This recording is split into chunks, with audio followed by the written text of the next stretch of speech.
La question « Faut-il avoir le choix pour être libre ?» invite d'emblée à interroger le lien entre le concept de choix et celui de liberté. Elle suppose que l'individu, face à une situation donnée, dispose de plusieurs options parmi lesquelles il peut se décider en toute conscience. Si la liberté apparaît alors comme la capacité de s'orienter vers une action en fonction d'un ensemble d'alternatives, se pose immédiatement le problème de l'origine et de la nature de ces choix. D'où proviennent-ils ? Sont-ils le résultat d'un processus autonome de réflexion ou, au contraire, de pression sociale, politique, économique ? Peut-on véritablement parler de liberté si l'individu se trouve exposé à de faux choix, imposés de l'extérieur, ou s'il est manipulé de sorte à croire qu'il opte librement, alors qu'il se contente de se conformer à une volonté qui n'est pas la sienne ? La pensée classique de Descartes, dans le « Discours de la méthode », et celle de Spinoza, dans « L'éthique », suggèrent que la raison et la connaissance de soi offrent des moyens de discerner parmi les options disponibles celles qui s'avèrent objectivement préférables.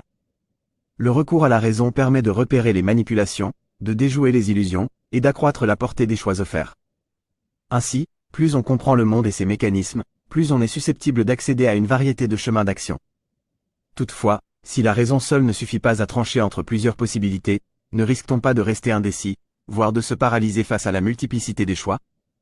C'est là tout l'enjeu. Le problème de la liberté ne consiste pas seulement à accumuler des options, mais à être en mesure d'agir. Il faut alors se demander si, en deçà de la multiplicité des choix, la véritable liberté ne s'exprime pas déjà dans l'effort d'élaboration rationnelle, l'usage de la raison, la connaissance des déterminismes, et l'engagement actif dans le monde, condition même de l'accomplissement de sa propre liberté. Dans un premier temps, il importe de comprendre l'origine des choix auxquels un individu est confronté. Face à une situation, l'idée spontanée est de considérer que l'individu serait lui-même la source de ses options, fruit de son imagination, de son intelligence et de son interaction consciente avec le monde. Cependant, cet individu ne naît pas dans un vide social ou historique. Il se trouve immergé dans un environnement où d'autres êtres humains, des institutions, des discours médiatiques et publicitaires, des rapports de force économiques et politiques, façonnent ses représentations.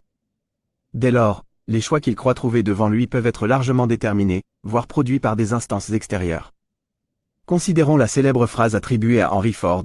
Je veux proposer à mes clients tout un choix de couleurs pour le modèle T, du moment qu'ils choisissent la noire. Cette formule illustre que le choix apparent n'est parfois qu'une ruse. Le fabricant donne l'illusion d'une diversité, alors qu'au fond, toutes les routes mènent à la même option.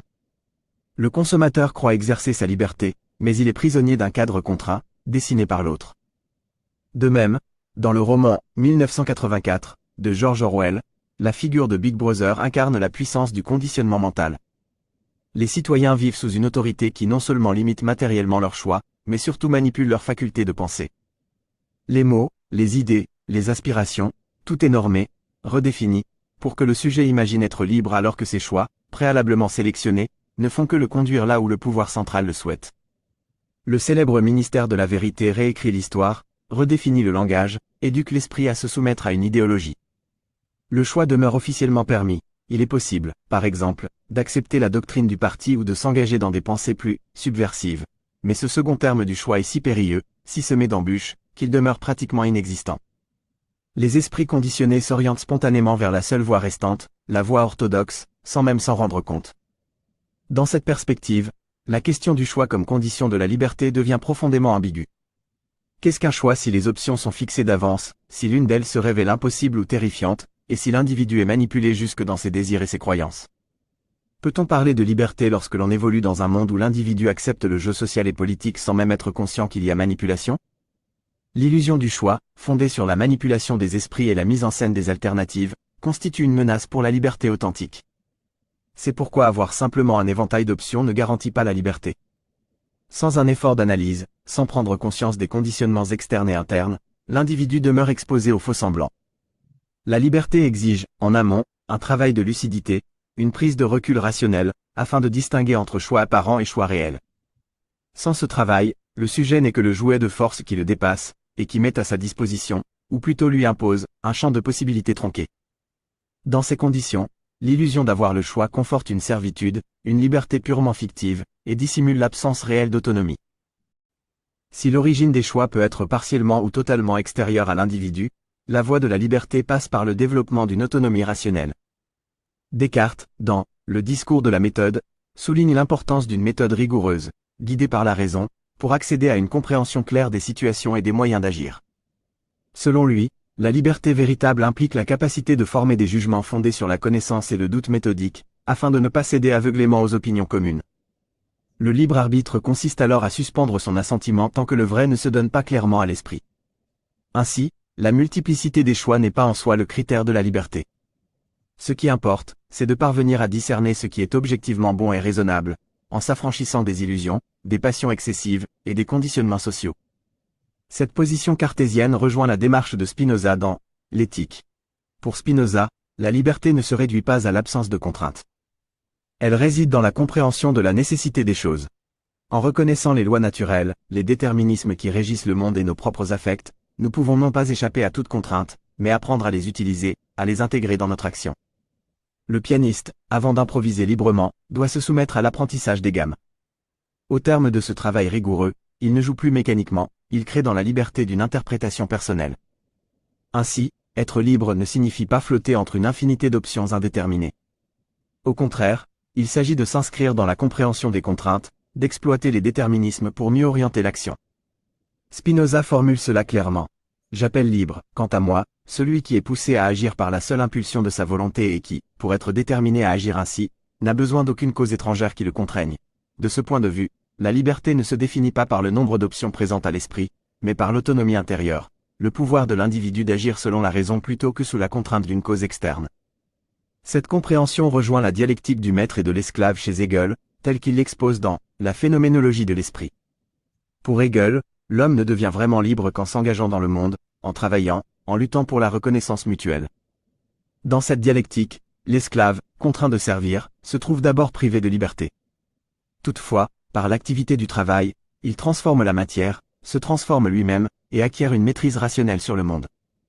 Au bout du processus, la conscience de soi du sujet se développe. L'esclave, en s'efforçant de comprendre et de maîtriser ce qui l'entoure, finit par accéder à une autonomie qui dépasse le simple fait d'avoir ou non un choix immédiat. La liberté, chez Hegel, ne se limite pas à l'exercice ponctuel du libre arbitre. C'est un processus dynamique, une conquête, qui passe par l'effort, l'activité, la reconnaissance, la transformation des conditions objectives. La liberté ne se trouve pas dans le fait de choisir entre option A et option B, mais dans la capacité de modeler le monde et soi-même afin que ces options ne soient plus imposées, mais coproduites par la conscience libre. Ainsi, la raison et l'engagement dans le réel sont deux composantes essentielles de la liberté véritable. Elles permettent de distinguer entre faux choix et choix authentiques, de s'inscrire dans un processus de création de soi, de compréhension du monde et, au final, de devenir l'auteur de ses propres orientations, plutôt que l'exécutant inconscient d'une volonté étrangère. La conclusion s'impose désormais sans nécessité de reprendre exhaustivement chaque point. La question, faut-il avoir le choix pour être libre, ne se résout pas simplement en affirmant qu'une diversité d'options garantit la liberté, ou qu'au contraire, la contrainte anéantit tout espoir de libération. Le vrai enjeu réside dans la capacité à reconnaître la nature des options et des conditions qui les entourent. La liberté ne se réduit pas à un catalogue d'options disponibles. Il s'agit avant tout d'une puissance intérieure de discernement, d'action et de compréhension.